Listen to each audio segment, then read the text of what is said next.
ओम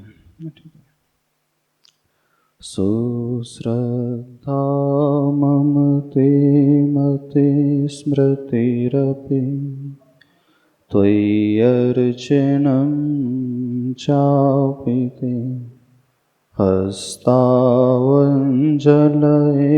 कथा श्रुतिरतः करेणोक्षिसम्प्रेक्ष्यते सस्तत्यां व्यसनमशिरोनतिपरं सेवे दृशेन ते तेजस्वी सुजनोऽहमेव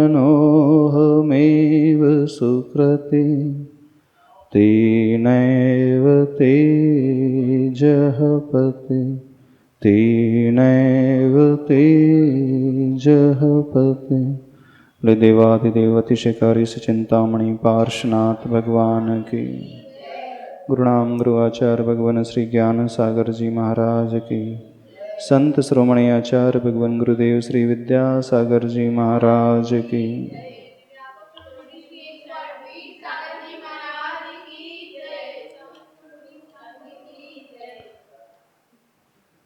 पेज नंबर 204।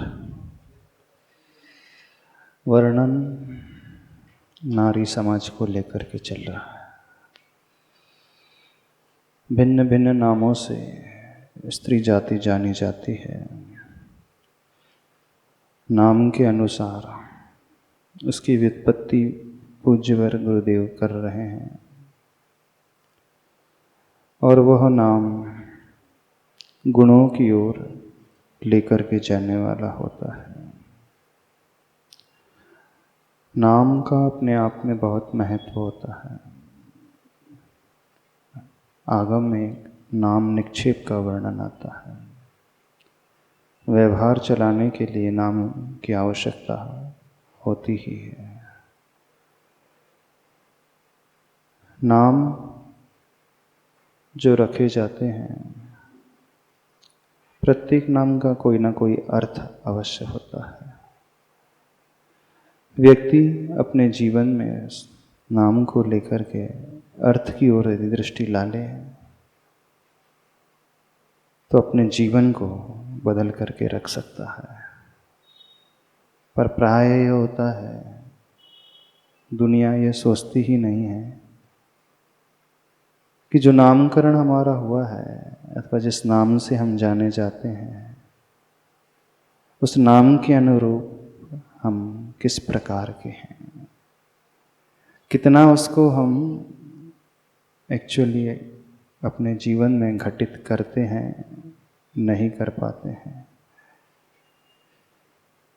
तो भिन्न भिन्न नामों को लेकर के आचार्य भगवान स्त्री के गुणों की ओर हमारी दृष्टि लाना चाह रहे हैं। कल तक हमने जो विषय देखा था, स्त्री को अबला कहा गया, स्त्री को महिला कहा गया, नारी कहा गया। इन शब्दों की व्युत्पत्ति आचार्य भगवान ने अपने नई ही सोच से की है। अब और भी जो नाम संस्कृत कोश में आते हैं स्त्री के, उन नामों की चर्चा इसी पेज नंबर 204 से करते हैं। एक नाम कुमारी भी आता है,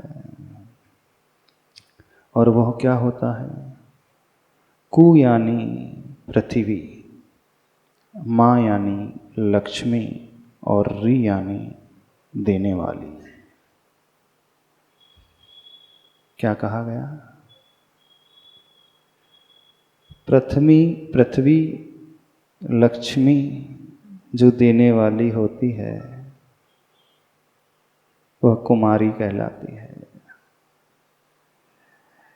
इससे कुल मिलाकर भाव निकलता है कि यह धरा संपदा संपन्ना तब तक रहेगी जब तक यहाँ कुमारी रहेगी। यही कारण है कि संतों ने इन्हें प्राथमिक मंगल माना है लौकिक सब मंगलों में। क्या भाव निकला कुमारी का? यह धरा संपदा से संपन्न तब तक रहेगी जब तक यहाँ कुमारी रहेगी, क्योंकि कुमारी अपने आप में लक्ष्मी देने वाली, पृथ्वी रूपी संपत्ति देने वाली मानी जाती है। और यही कारण है कि संतों ने इन्हें प्राथमिक मंगल माना है लौकिक सब मंगलों में। कोई भी मांगलिक कार्य होता है, चाहे विधान हो, पंच कल्याणक हो, अथवा गृहस्थ जीवन के जो मांगलिक कार्य होते हैं, उसमें कुमारी का बहुत महत्वपूर्ण स्थान होता है। स्त्री का भी अपने आप में बहुत महत्वपूर्ण स्थान होता है। तो कुमारी अपने आप में स्वयं मंगल रूप होती है। आप लोगों को लगता है आप मांगलिक हो? आप जहां जाओगे वहां मंगल हो जाएगा। आपको देख करके लोग सोचेंगे अब हमारा अच्छा होने वाला है, शुभ होने वाला है, क्योंकि वह संपदा देने वाली होती है। और लौकिक क्षेत्र में प्राथमिक मंगल माना है। वेदी शुद्धि आदि की क्रियाएं जो होती हैं, पंच कल्याणक की क्रियाएं होती हैं, विधान की जो भी क्रियाएं होती हैं, उसमें सबसे आगे कुमारी को किया जाता है। लेकिन वह कुमारी जो शालीन हो, खुले बाल वाली कुमारी नहीं। इस बात के साथ जो खुले बाल वाली कुमारी अथवा स्त्री होती है वो अमंगल मानी जाती है। आप जिन मंदिर जा रहे हैं और जिन मंदिर में कोई कुमारी बाल खोल करके आ जाए तो व्यवस्थित हो तो वो मंगल मानी जाती है, और अव्यवस्थित हो तो वही अमंगल हो जाती है। लेकिन आजकल का जो ट्रेंड चल रहा है कुछ अलग ही प्रकार का नहीं है। मंदिर में भी लोग आते हैं, कुमारी कन्याएं आती हैं, इस प्रकार से आते हैं। उन्हें लगता है सब हमसे इम्प्रेस हो जाएंगे, पर वो ये नहीं जानते हैं कि एक अमंगल हो गया। बाल हमेशा व्यवस्थित बंधे ही रहना चाहिए, तब वो मांगलिक मानी जाती है, अन्यथा अमांगलिक मानी जाती है। धर्म, अर्थ और काम पुरुषार्थों से गृहस्थ जीवन शोभा पाता है। इन पुरुषार्थों के समय प्रायः पुरुष ही पाप का पात्र होता है। वह पाप पुण्य में परिवर्तित हो, इसी हेतु स्त्रियां प्रयत्नशीला रहती हैं सदा। पुरुष की वासना संयत हो और पुरुष की उपासना संगत हो, यानी काम पुरुषार्थ निर्दोष हो। बस इसी प्रयोजनवश वह गर्भ धारण करती है। संग्रह वृत्ति और अपव्यय रोग से पुरुष को बचाती है सदा। अर्जित अर्थ का समुचित वितरण करके। एक नाम और आ रहा है आप लोगों का, कौन सा आ रहा है? स्त्री, पेज नंबर 205 में। पहले कविता को पूरी पढ़ लेते हैं, पंक्ति को, फिर आगे बढ़ते हैं। दान, पूजा, सेवा आदि सत्कर्मों को, गृहस्थ धर्मों को सहयोग दे पुरुष से करार कर धर्म परंपरा की रक्षा करती हैं। यूं स्त्री शब्द ही स्वयं गुनगुना रहा है कि क्या कहा गया। कुमारी की व्याख्या पूरी हो गई, अब स्त्री की व्याख्या आ रही है, जो बहुप्रचलित अर्थ है। स्त्री कौन कहलाती है? क्या हुआ?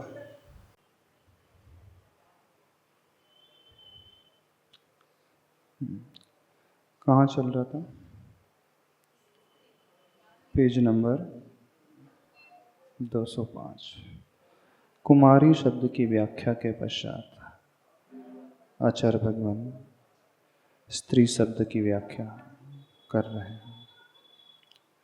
धर्म, अर्थ और काम पुरुषार्थों से गृहस्थ जीवन शोभा पाता है। 4 प्रकार के पुरुषार्थ होते हैं: धर्म, अर्थ, काम और मोक्ष। मोक्ष पुरुषार्थ का अधिकारी साधु होता है। गृहस्थ मोक्ष पुरुषार्थ नहीं कर सकता, क्योंकि मोक्ष पुरुषार्थ के लिए समस्त आरंभ पाप को त्यागना होता है। और जो श्रावक होता है, गृहस्थ होता है, बिना आरंभ के, बिना व्यापार के, बिना घर गृहस्थी के कार्यों के रह नहीं सकता, अपने जीवन को यापन कर नहीं सकता। जीवन यापन के लिए उसे अर्थ पुरुषार्थ भी करना आवश्यक होता है। काम पुरुषार्थ में भी वह लगा रहता है, लेकिन अर्थ और काम पुरुषार्थ करके जो पाप वह कमा लेता है, धर्म पुरुषार्थ उसके जीवन में पाप को धोने का एक माध्यम बन जाता है। तो धर्म पुरुषार्थ एक तरह से बैलेंसिंग फैक्टर का रोल अदा करता है, लेकिन परम सुख की प्राप्ति यदि होती है तो वह मोक्ष पुरुषार्थ के द्वारा होती है। गृहस्थ मोक्ष पुरुषार्थ कर नहीं सकता, बाकी के बिना वह रह नहीं सकता। तो उसके जीवन में पाप की जो मात्रा सीमित होती है, उस पाप को सीमित करने के लिए स्त्री एक माध्यम बनती है। अब उसका वर्णन पूज्यवर यहाँ पर कर रहे हैं। इन पुरुषार्थ के समय प्रायः पुरुष ही पाप का पात्र होता है। वह पाप पुण्य में परिवर्तित हो, इसी हेतु स्त्रियां प्रयत्नशीला रहती हैं सदा, पुरुष की वासना संयत हो। अपनी कामेच्छा को संयत बनाने के लिए वह गृहस्थी बसाता है, विवाह करता है। एक यही अंतर होता है पशु समाज में और मनुष्य समाज में। एक यही अंतर होता है तिर्यंच गति के जीव में और मनुष्य गति के जीव में। पशु जाति के जो जीव होते हैं, वहाँ कोई सामाजिक व्यवस्था नहीं होती है।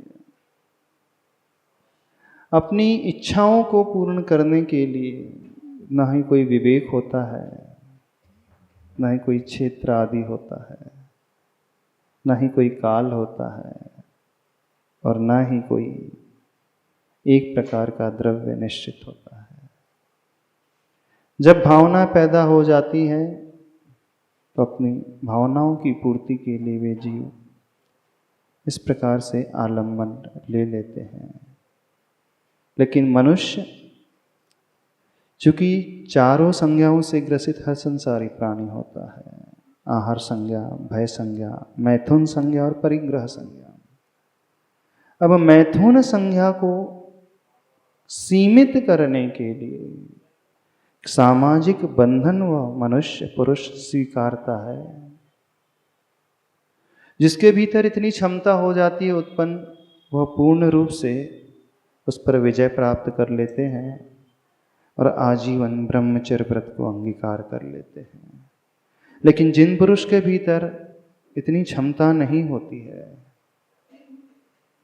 तो आचार्य भगवान कहते हैं पशु की भांति जीवन जीने से अच्छा है अपनी इच्छाओं को एक चैनल तक सीमित कर लो, एक व्यक्ति विशेष तक सीमित कर लो, और उस पाप की अति से बचने के लिए ही वह विवाह जीवन को अंगीकार करता है। यदि वह विवाह न करे तो अराजकता का माहौल चारों तरफ पैदा हो जाएगा। सब तरफ उच्छृंखलता हो जाएगी। व्यक्ति यदवा तदवा आचरण करने लगेगा। किसी भी प्रकार की हद तक वो नीचे जा सकता है, लेकिन विवाह का बंधन उसे एक ऐसे बंधन में बांध देता है जहां वो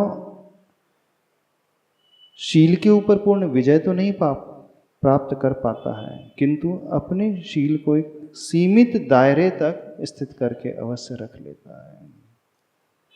और इसी कारण भारतीय संस्कृति बची हुई है और पाश्चात्य संस्कृति जो है इसे स्वीकारती नहीं है। तो वहाँ का माहौल आप देख सकते हो। वो काम पुरुषार्थ तो करता है, लेकिन जब चाहे, जैसा चाहे, जिनके साथ चाहे वैसा करने के लिए वह तत्पर हो जाता है।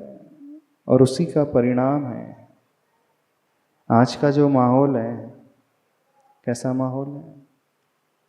आवाज आ रही है आप लोगों का? ऋषभ,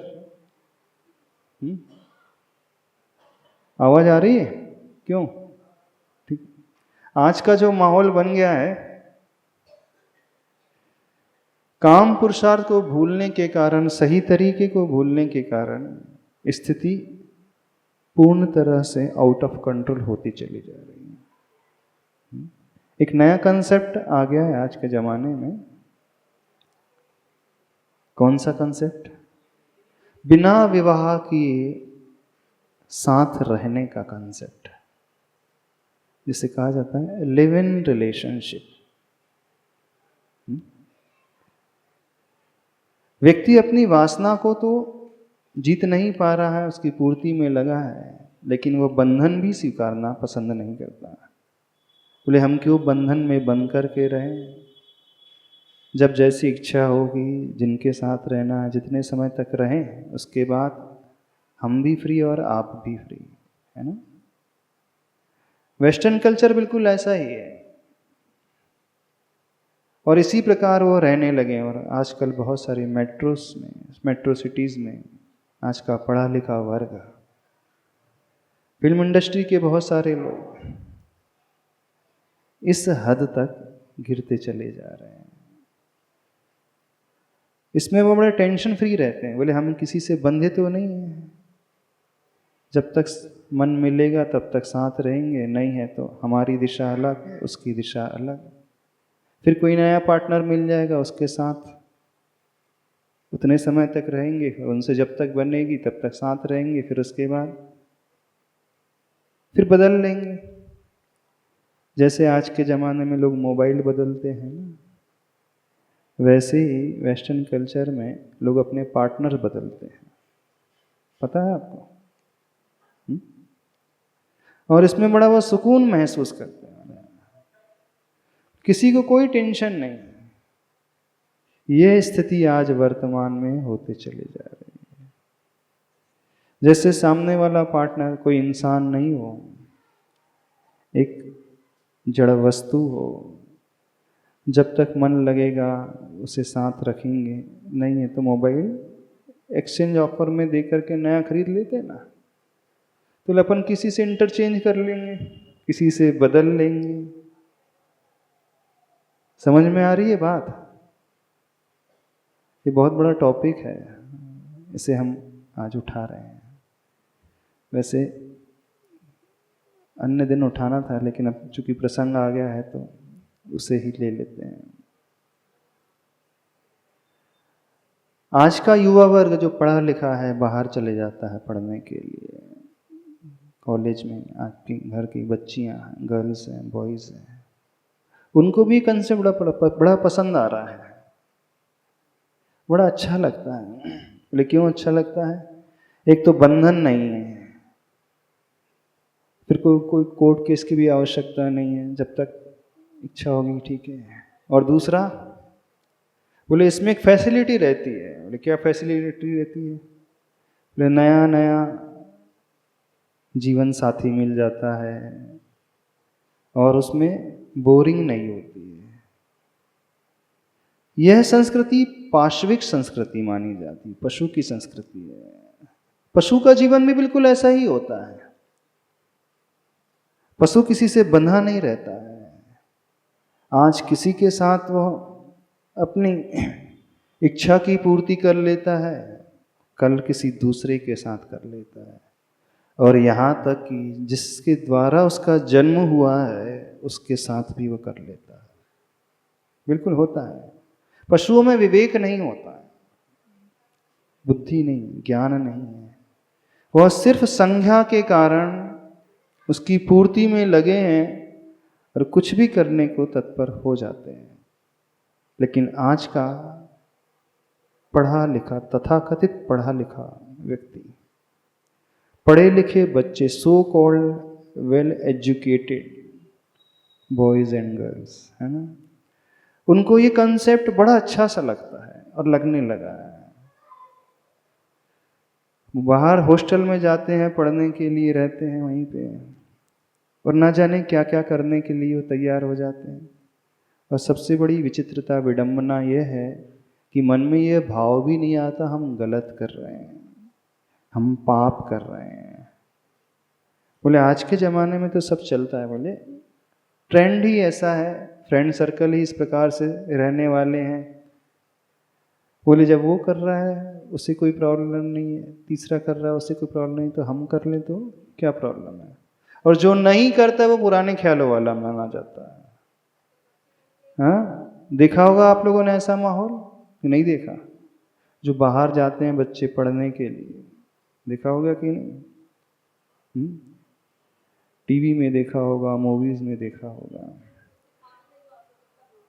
हाँ, लिव इन रिलेशनशिप कंसेप्ट शुरू हो गया एकदम फ्रीली, बहुत अच्छे से, बड़े एंजॉय करते हैं।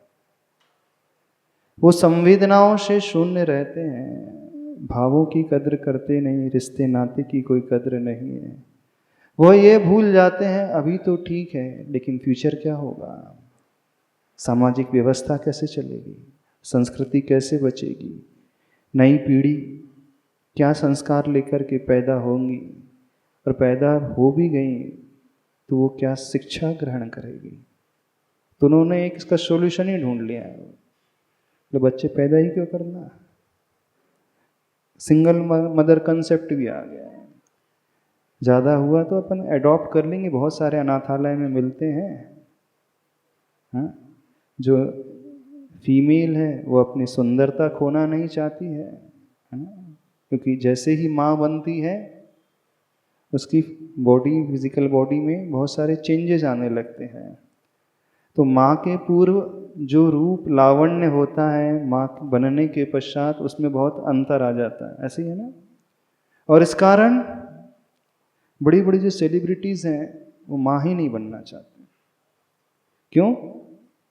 क्योंकि उनका प्रोफेशन ही इस प्रकार का है, बोले, और वो आपके सब आइडियल बन चुके हैं। आज की पीढ़ी के आइडियल कौन है? आपके आदर्श कौन है? कोई फिल्म स्टार होगा, अच्छा फिल्म एक्ट्रेस होगी।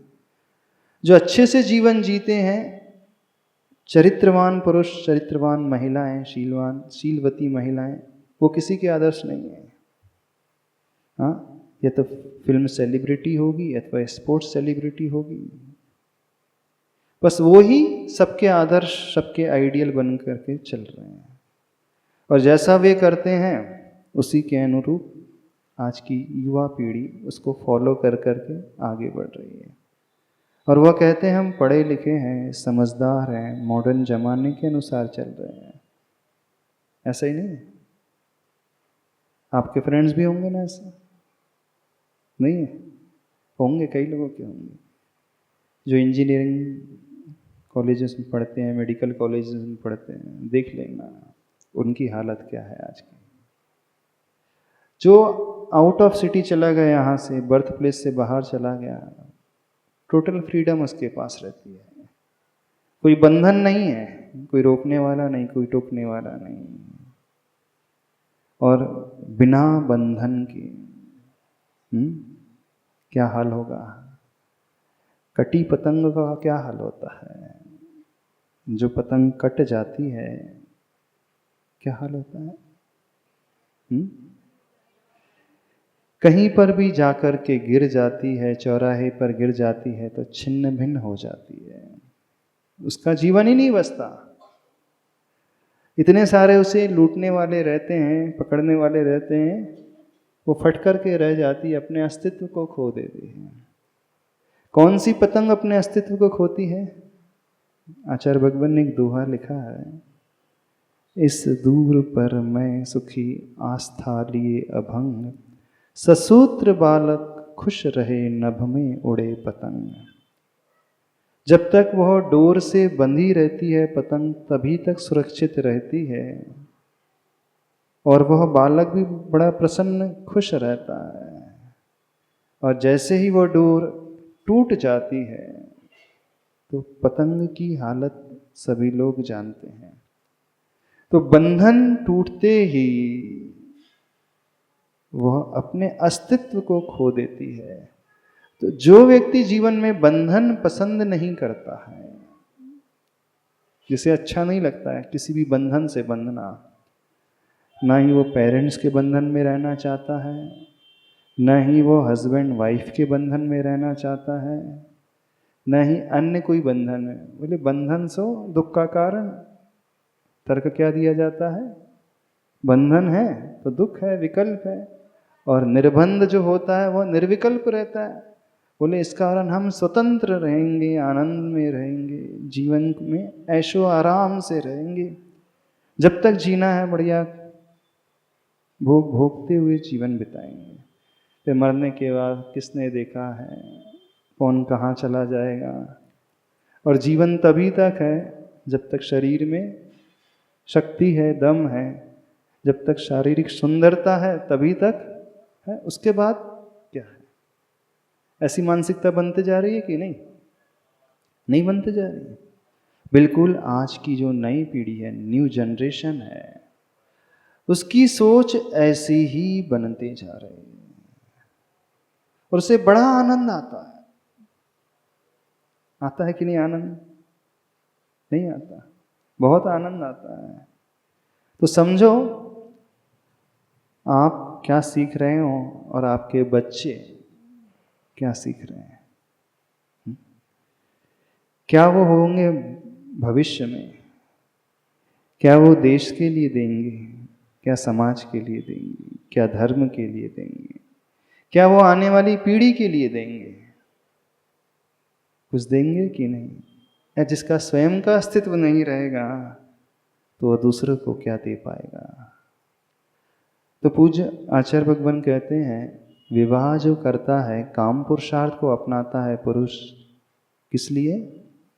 एक हाइकू लिखा है, बिना विवाह धर्म प्रवाह कभी क्या आगे बढ़ा। आचार्य भगवान का हाइकू है।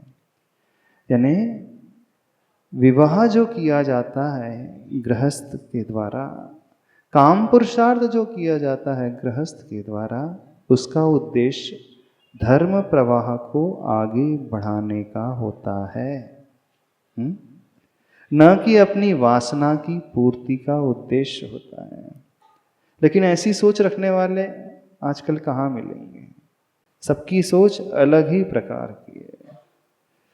तो जब वो यह सोच लेकर के वो विवाह कर लेता है, उस बंधन को स्वीकारता है, काम पुरुषार्थ कर लेता है ना, तो वह पाप की श्रेणी में नहीं आता है, बल्कि पाप को कम करने की श्रेणी में आता है। नहीं है तो अपनी इच्छाओं की पूर्ति के लिए वो न जाने कहाँ कहाँ भटकेगा, किन किन द्वारों पर जाएगा, कैसे कैसे रहेगा, आप बहुत अच्छे से समझते हैं। ज़्यादा हम इस विषय में नहीं बोलेंगे, क्योंकि इतने सारे मूवीज़ आ रही हैं और नई इतनी सारी वेब सीरीज आती हैं। देखी होंगे ना वेब सीरीज, उसका कल्चर भी पूरा अलग ही प्रकार का है।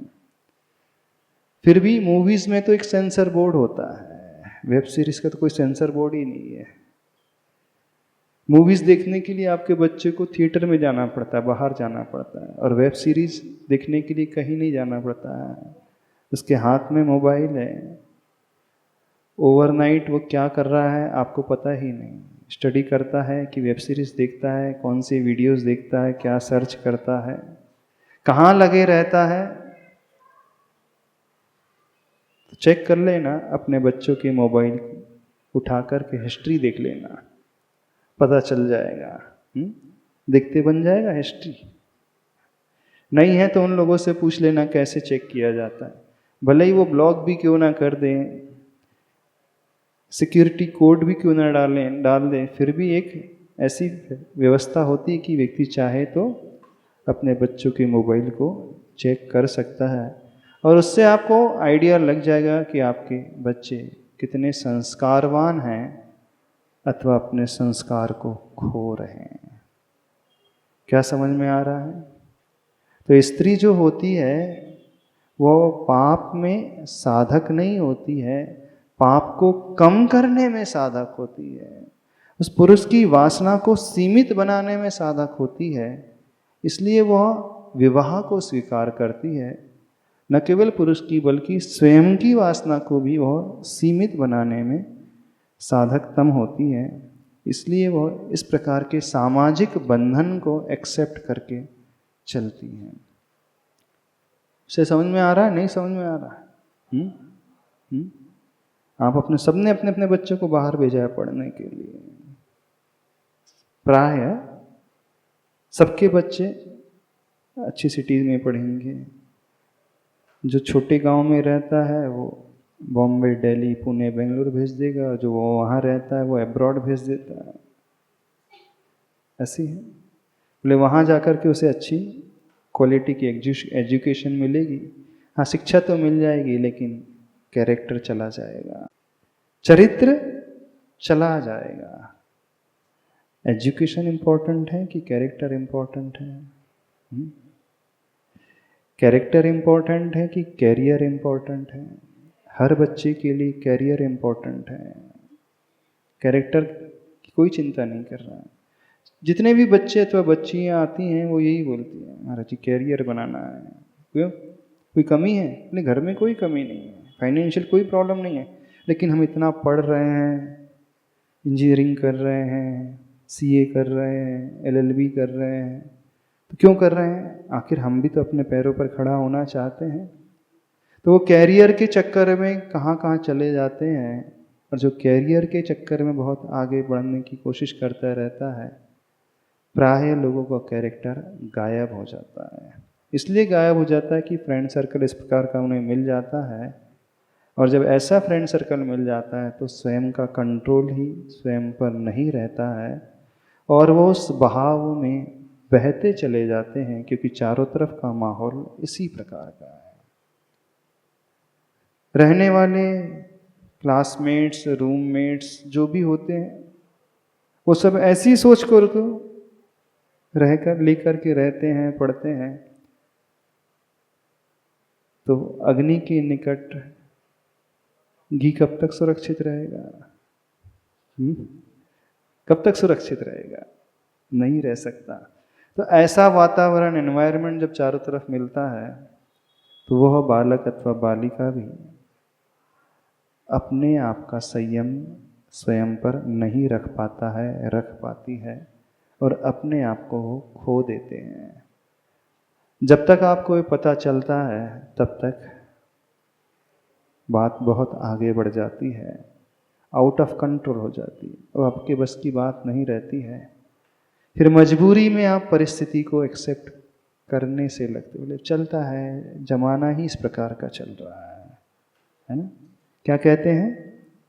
समय ही इस प्रकार का चल रहा है, चारों तरफ ही इस प्रकार का माहौल बना हुआ है, तब क्या करें, हम स्वीकार कर लेते हैं। सोचो, थोड़ा सा विचार करो, आप क्या होना चाहते हो, क्या बनाना चाहते अपने बच्चों को, बच्चियों को?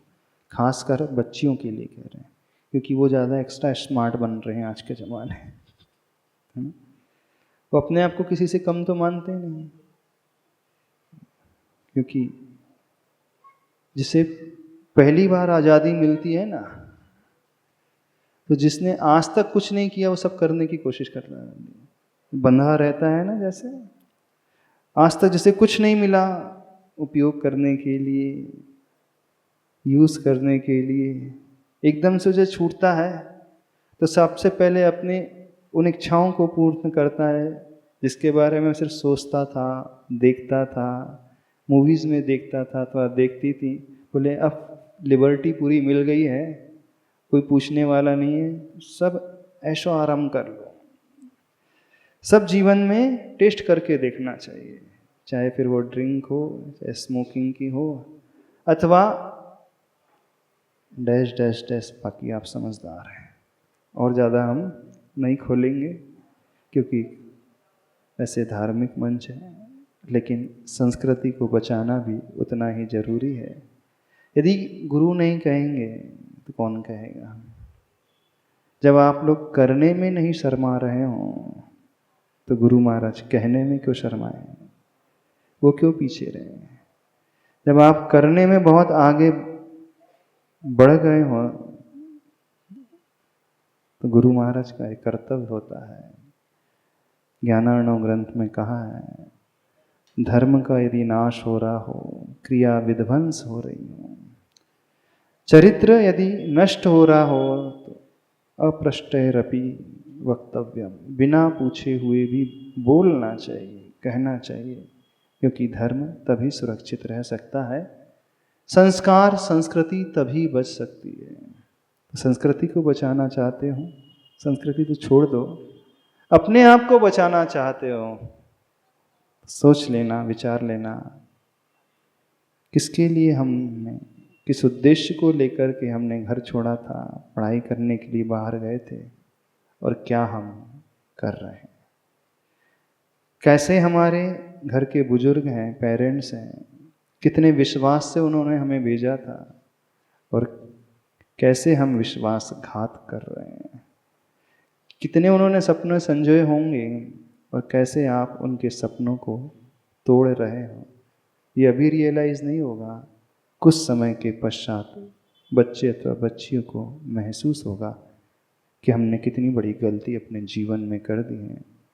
लेकिन एक बार व्यक्ति जब इतना आगे बढ़ जाता है तो फिर चाह कर के भी लौट कर नहीं आ पाता है, क्योंकि वह उस कीड़े की भांति, रेशम के कीड़े की भांति होता है जो अपने ही मुख से लार निकालता है और उसी में फंसता चला जाता है और अंततुगत्वा मर जाता है।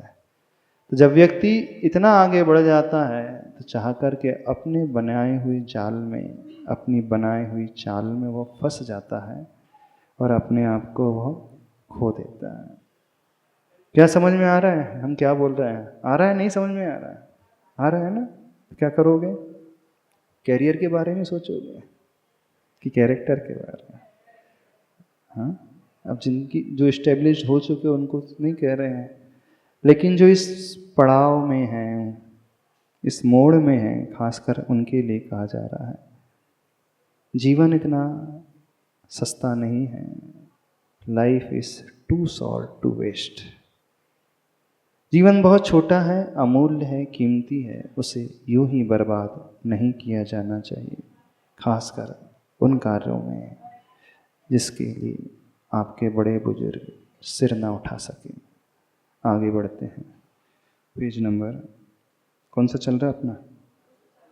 204, 205 ना? 4, हाँ, चलो आगे। हाँ, प्राय पुरुष ही पाप का पात्र होता है, वह पाप पुण्य में परिवर्तित हो, इसी हेतु स्त्रियां प्रयत्नशीला रहती हैं सदा।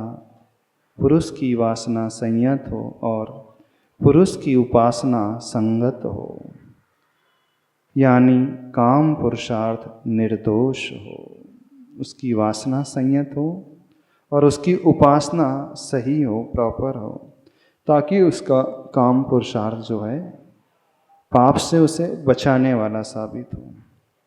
बस इसी प्रयोजनवश वह गर्भ धारण करती है।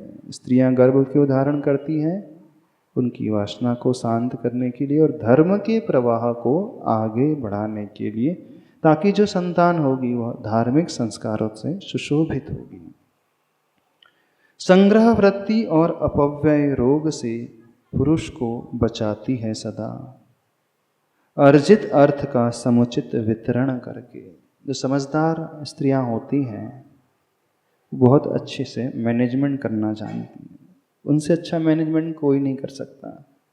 जो पॉकेट मनी उन्हें मिलती है उसी में से बचा बचा करके इतना वो जमा कर लेती हैं कि आड़े दिनों में, दुख के दिनों में वही पुरुष के लिए काम में आता है। वो इतने प्रॉपर तरीके से उस महीने में मिलने वाली उस राशि का उपयोग करते हैं कि घर कभी चल जाए और कुछ सेविंग भी हो जाए, कुछ बचत भी हो जाए, ताकि उन दिनों के लिए, विपरीतताओं के लिए, प्रतिकूलता जब जीवन में आ जाए तो वो पुरुष अपनी स्त्रियों के पास जाते हैं, हाथ फैलाते हैं, कहीं ना कहीं आपने बचा करके रखा होगा, कुछ ना कुछ ऐसा पुरुषार्थ किया होगा, है ना? तो पुरुष को बचाती हैं सदा, अर्जित अर्थ का समुचित वितरण करके, प्रॉपर तरीके से उसका वितरण करते हैं। जो भी अर्थ, जो भी पैसा वो उन्हें मिल पाती हैं।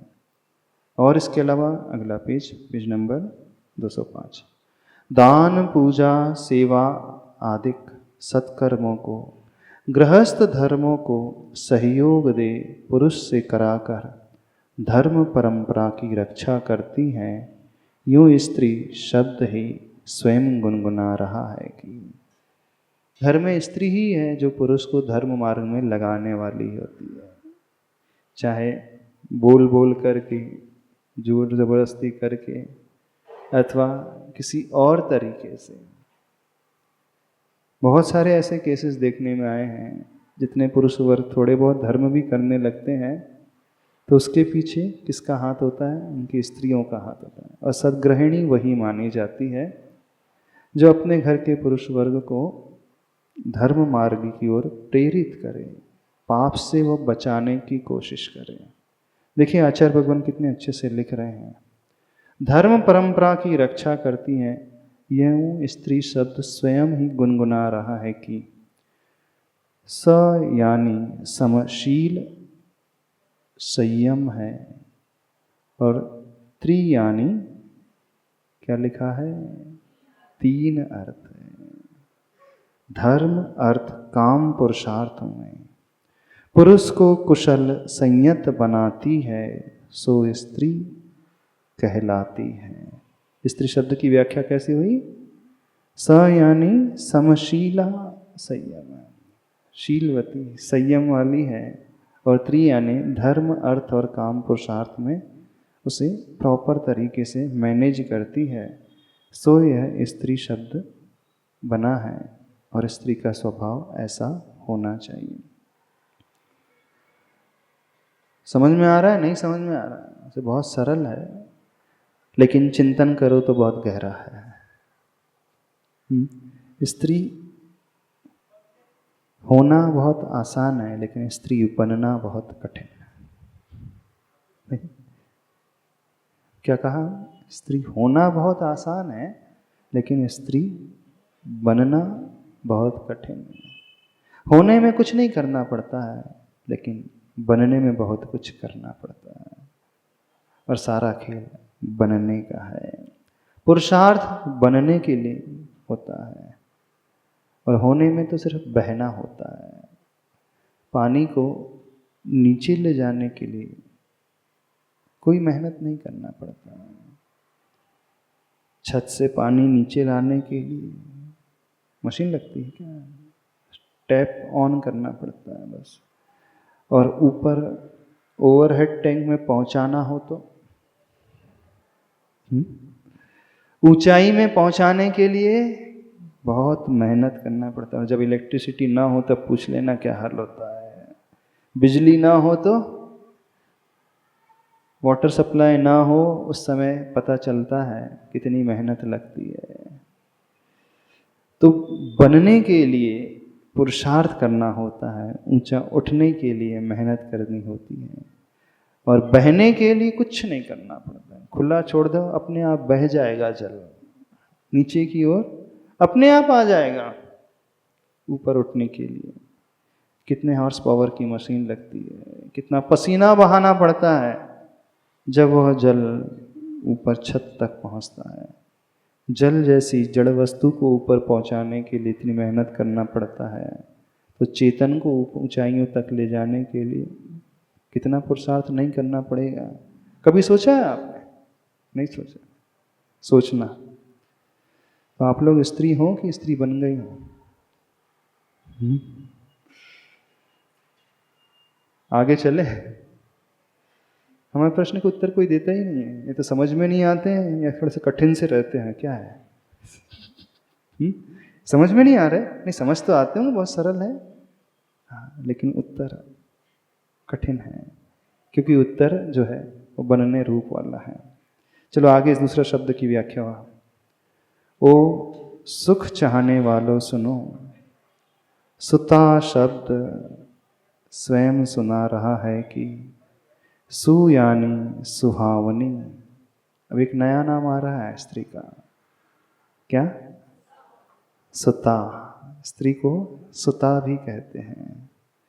तो जो सुख चाहने वाला है, ध्यान पूर्वक सुने, सुता शब्द स्वयं सुना रहा है कि सु यानी सुहावनी, अच्छाइयाँ, और ता प्रत्यय वह किस अर्थ में प्रयोग होता है? पढ़ो तो सही नीचे, कि हम ही पढ़ते रहें। थोड़ा सा देख भी लिया करो आचार्य भगवान ने मुखमाटी महाकाव्य में क्या लिखा है, किसे सुनते ही सुनते रहोगे। ता प्रत्यय वह भाव अर्थ में होता है, यानी जब भी ता लगता है, जैसे मानव और मानवता, पर्सन एंड पर्सनैलिटी, तो ता प्रत्यय भाव परक। मानव होता है, मानवता पैदा की जाती है, बनाई जाती है। तो ऐसे जब भी ता लगेगा वह भाव परक गुणवाची शब्द, तो प्रत्यय होता है गुणों की ओर लेकर के जाने वाला होता है। तो वैसे ही यहाँ पर ता प्रत्यय लगा। ता प्रत्यय वह भाव धर्मी, उस ओर ले जाने वाला है। तो सुख सुविधाओं का जो सुता कहलाती है, स्त्री कहती है, क्या कहती है? क्या कहा जा रहा है? कुछ नहीं समझ में आ रहा है। हाँ, कुछ समझ में नहीं आ रहा। सुख की अवस्था उस भाव को पैदा करने वाली, वहां तक लेकर के जाने वाली है। श्रुत सूक्तियां, वह सूक्तियां जो अच्छी होती हैं। सुता यानी क्या? सुख की अवस्था तक ले जाने वाली अच्छी सूक्तियां कहने वाली। श्रुत का अर्थ सुनना, श्रुत का अर्थ श्रुत ज्ञान भी है, वह सम्यक ज्ञान। वह सूक्तियां जो आचार्य भगवान हमारे लिए कहते आए हैं, ग्रंथों में जिन्होंने रचा हुआ है, वह सूक्तियां जो जीवन को ऊपर उठा करके ले जाती हैं, जो जीवन उन्नत बनाती है। तो सुता जो होती है, ऐसी सूक्तियां पुरुषों को सुनाने वाली होती है। अब आपके भीतर होगा तो कुछ सुनाओगे, अब होगा ही नहीं तो क्या सुनाओगे? देखो कितना आचार्य भगवान आप लोगों के लिए, स्त्री वर्ग के लिए सोच विचार करके लिख रहे हैं। यानी एक एक शब्द की व्याख्या कितनी गहरे अर्थ से सहित है। शायद आप लोगों ने भी कभी नहीं सोचा होगा कि हमारा जो नाम है उसका इतना गहरा अर्थ है। सोचा करो थोड़ा सा, कभी ये मुखमाटी महाकाव्य ही पढ़ लेना। पहली बार पढ़ रहे हैं, पहली बार सुन रहे हैं, क्यों? बहुत कठिन सा लगता होगा, शायद ये सुना होगा। सबकी धारणा क्या है? बहुत कठिन है, यही धारणा है ना। पद्य में है, कविता में है, क्लिष्ट शब्द हैं, साहित्यिक शब्द हैं, हमारे बस की बात नहीं है। तो बहुत बार तो व्यक्ति ये धारणा बना बना करके, सोच करके सरल विषय को भी बहुत कठिन बना लेता है, बिल्कुल कठिन बना करके चल जाता है। तो ऐसी धारणा नहीं बनाना, बहुत आसान है। क्या कठिनाई आ रही इसमें? कठिनाई आ रही? अच्छा, पढ़ा भी तो कविता जैसे पढ़ लिया। हाँ हाँ, जो पढ़ा है कविता जैसे पढ़ लिया। अच्छा अच्छा, जो गद्य होता है वो भी तो ऐसे ही पढ़ जाते हो आप। शास्त्र स्वाध्याय भी तो ऐसे ही पढ़ जाते हो जैसे उपन्यास पढ़ रहे हो, है ना। जो शास्त्र स्वाध्याय भी करते हैं, इवन 12 भावना भी ऐसे ही पढ़ जाते हो जैसे कुछ तो ही पढ़ रहे हैं, हो गया, खत्म हो गई। पूजा भी ऐसी पढ़ जाते हो, उसकी गहराई तक जाते ही नहीं। आदत ही बन चुकी है सब सरसरी निगाहों से निकालने की, ऐसे ही उसे निपटाने की। थोड़ा सा सोचना तो चाहिए, अनुप्रेक्षा होना चाहिए, ऐसा चिंतन होना चाहिए। ज़्यादा नहीं, कठिन कुछ भी नहीं होता है। अब हमने इतना अपने आप को संकीर्ण बना लिया है कि डर लगने लगता है कि कुछ ऐसे होगा ही नहीं, हमसे बनेगा ही नहीं। सामान्य लोगों की बात नहीं कर रहे हैं, उन विद्वानों की भी बात कर रहे हैं, अथवा उन स्वाध्यायशील व्यक्तियों की बात कर रहे हैं जो रोज स्वाध्याय करते हैं। वो भी चिंतन नहीं करते कभी। 4 पन्ने पलटा लिए, हो गया खत्म, हमारा स्वाध्याय का नियम हो गया। पाठ कर लिए, हो गया हमारा, आधा घंटा हो गया पूरा। चाहे वो पुराण ग्रंथ हो, कोई भी ग्रंथ हो, उससे कुछ नहीं होता। जीवन का विकास किससे होता है? चिंतन से होता है। और ना सही अपने बारे में चिंतन कर लिया करो, और ना सही अपने नाम के बारे में चिंतन कर लिया करो। इतना तो कर सकते हो कि वो भी नहीं कर सकते, ये भी नहीं कर सकते। फुर्सत ही नहीं है, समय ही नहीं है जीवन में। समय हो गया आप लोगों का? हाँ, आज बहुत डिस्टर्बेंस हो गया, बहुत सारा। पूरा कंप्लीट कर लें? कहाँ तक है? हाँ, पेज नंबर 10। अब क्या कह रहे हैं आकाचार्य भगवान? लाइट भी डिस्टर्बेंस कर रही शायद बार बार। एक और नाम आता है स्त्री का, दुहिता। कौन सा नाम आता है? दो हित जिसमें निहित हो वह दुहिता कहलाती है। दो हित में जिसमें निहित है वह दुहिता कहलाती है। वैसे दुहिता शब्द बना है किससे, और सुता शब्द किससे बना? सुत के लिए, पुत्र के लिए सुत कहा जाता है, पुत्री के लिए सुता कहा जाता है, ऐसा उसे। तो दो हित जिसमें निहित हैं वह दुहिता कहलाती है। दो हित कौन से होते हैं? अपना हित और किसका? पर का हित। यानी जो स्व का हित भी करती है और पर का हित भी करती है वह दुहिता कहलाती है। करते हो ना? तो आप अपना हित करते हो, न ही पर का हित करते। स्वयं भी डूब रहे हो, अन्य को भी डूब रहे हैं। पर का हित तो वही कर पाएगा जो स्व का हित करने वाला होगा। जो स्वयं को ऊंचा उठाने वाला होगा वही तो पर को उठाएगा। पर आचार्य भगवान देखना क्या कह रहे हैं? दो हित जिसमें निहित है वह दुहिता कहलाती है। अपना हित और पर का हित। सोचो, बहुत गहरे अर्थ लिए हुए एक एक शब्द में छिपे हुए हैं। अब इतने गहरे अर्थ है कि हम कैसे आगे बढ़ जाए? हाँ, इतना ही रख दें? अब कर लें, अब कल तो हो जाएगा, ये टाइम भी हो गया पूरा, हमको छोड़ना भी है। ये पेज पूरा कर लें।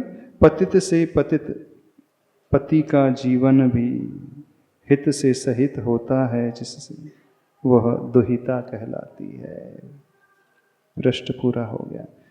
पतित से पतित पति का भी हित करने वाली जो होती है, यानी जो गिरे से गिरा पति भी हो ना, ऐसा व्यसनी हो, क्रोधी हो, गिरने वाला हो, उसे भी संभालने वाली वो होती है, उसे भी संबल देने वाली होती है, उसे भी उठाने वाली होती है, वो दुहिता कहलाती है। ऐसी स्त्री होती है।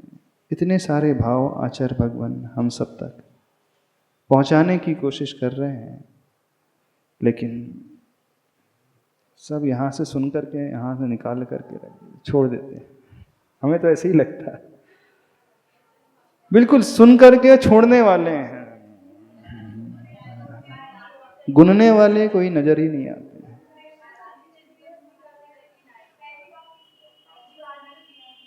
पहली बार सुना है ना? इतने साल हो गए जिंदगी के, इतने सारे शास्त्र स्वाध्याय कर लिए, पढ़ लिए, इतने सारे प्रवचन सुन लिए।